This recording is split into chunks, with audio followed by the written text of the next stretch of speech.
Bien démarré sur AWS, aujourd'hui on va voir comment automatiquement configurer vos instances au moment du démarrage. Pourquoi? Parce que la clé du cloud, c'est d'être automatique, de minimiser le nombre d'opérations manuelles que vous devez faire. Pensez à des fonctionnalités comme l'élasticité, l'autoscaling qui permet de rajouter des instances ou de diminuer des instances de machines virtuelles dans un pool en fonction de la charge de vos applications.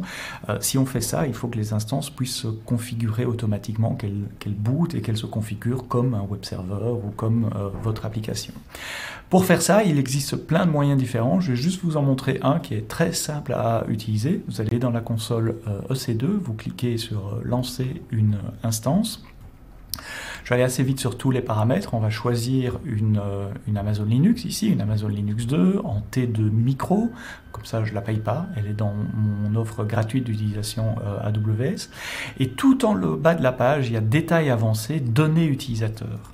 Dans les données utilisateurs, vous pouvez copier-coller un script shell ou PowerShell sous Windows qui sera exécuté au moment du premier chargement de cette instance, du premier boot de cette instance.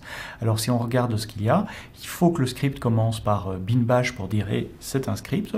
Ensuite c'est juste un script shell ici, on va installer HTTPD et PHP, on va activer le service pour qu'il soit toujours démarré au moment du reboot, on va le démarrer, je change de directory, je télécharge un site web PHP statique et je unzip le fichier zip dans une directory.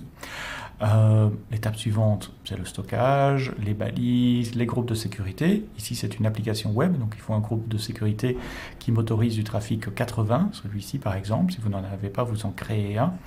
On vérifie tous les paramètres. On lance, en principe je ne dois pas mettre de clé, ici je le fais, comme ça me permet de débugger si jamais quelque chose ne fonctionne pas. Voilà, donc là l'instance est en train de démarrer, d'être initialisée. Et au fait, sur toutes les instances, sur toutes les EMI, regardez l'épisode sur les images machines si vous ne savez pas ce que c'est qu'une EMI, il y a un petit script qui s'appelle Cloudinit, qui est un script open source qui vient du monde Linux, qui a été créé par Canonical, la société qui est derrière Ubuntu, qui va regarder s'il y a des valeurs dans le champ données utilisateurs, user data qu'on vient de remplir, celui où il y a le script, et s'il y a un script, il va l'exécuter en tant que root au moment du tout premier boot de la machine.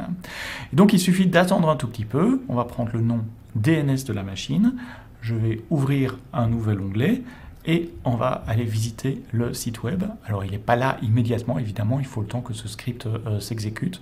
On va juste attendre un tout petit peu, et puis on va recharger cette page. Alors j'essaye de recharger la page, CTRL R, et voilà, j'ai une page web générée par PHP, enfin ici ça ne se voit pas, avec le numéro de l'instance, c'est celui qui se termine par 22E et qui tourne dans la zone Paris 3B, et l'instance 22E, c'est bien l'instance en question. Voilà, vous avez configuré automatiquement votre machine pour être un web server au moment du boot.